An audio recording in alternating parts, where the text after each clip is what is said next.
Hey, Mac Monroe here, and today is one of those days, one of those periods of time where we are absolutely stuck in a cycle of ambiguity. Ambiguity means we have no idea because there's no clear answer to anything. What's interesting about that is that this is an opportune time for people to step up. So back in 2006, I was facilitating a meeting in Washington, D.C., and we happened to be at the W Hotel in a room named the Millard Fillmore room. Now, Millard Fillmore was the 13th President of the United States. Well, I really hadn't heard of this guy before, so I did a little research on him. Turns out that he was a decent guy, but he never really accomplished anything major. He was working on a couple pieces of legislation, and he was working toward opening up trade with Japan. We're in the 1850s now. But he goes down in history as one of those forgettable presidents. But if we start looking through history, we also realize that there are people who we know really well. One of them we know is a guy named Neville Chamberlain. Now, he was the Prime Minister of Great Britain back in the 1930s.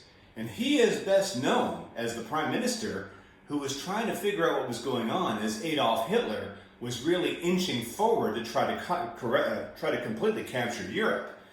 Well, he actually met with Hitler several times. Actually found him to be, from what he said, a pretty decent guy. And he was reassured that if he allowed Hitler to just have one little piece of land in Czechoslovakia, that he would be appeased and nothing else would happen. Hitler took that as a sign of weakness, and once he got Czechoslovakia, he just put it in overdrive and started capturing all of Europe. Chamberlain goes down as a pretty big failure. But his replacement is Winston Churchill. Now, most people haven't heard of Neville Chamberlain, but I'm sure everybody's heard of Winston Churchill. He gets in there. He'd been already worried about this for some time now.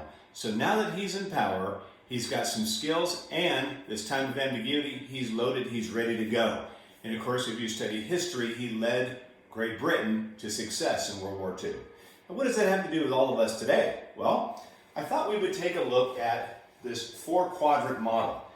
What it suggests then is that somebody who wants to be memorable as a leader, first of all, has to be skilled. You need to know what you're doing. And we also have to look at the time frame, right? So we have high ambiguity, low ambiguity. We also have skilled and we have unskilled. So if you look at the quadrants now, you'll notice that, for example, Winston Churchill, he's right here, right? Skilled and in a time of high ambiguity. So he actually is sort of remembered as a decisive leader because he shows up as being assertive, which means he's telling you what needs to get done. And he goes down in history as a legendary leader. But if we start working through the rest of the boxes, it starts going downhill. So over here, we have times of low ambiguity, but a person that is highly skilled. We might think of a Millard Fillmore here, right? So he might be seen as a builder, maybe steady, but in the end, he's unremarkable. His claim to fame is a training room in the W Hotel. So sometimes I think the conditions define the leader, don't they? But let's go down here.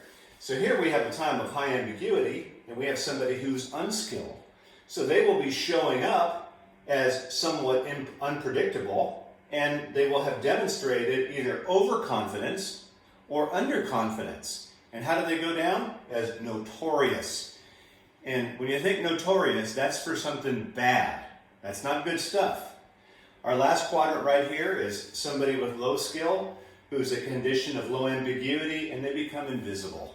Basically, they're unknown, and for that reason, they're forgettable. You could put Millard Fillmore in here too. You could put Neville Chamberlain up here too. You could put Neville Chamberlain down here. You could put Adolf Hitler down here. Either way, you don't want to be down here. So here's what I'm going to leave you with. Today, decide where you want to be remembered. You will not get times more ambiguous than this, I promise you. Because in my 56 years, there's been no time like now. So if you are looking for an opportunity to step up your game, this would be the day. And it all begins with being highly skilled. So become a student. Start attending our webinars. Keep reading the emails we send you. We want you to be great. That's what we ask. And we know that you're up to the task.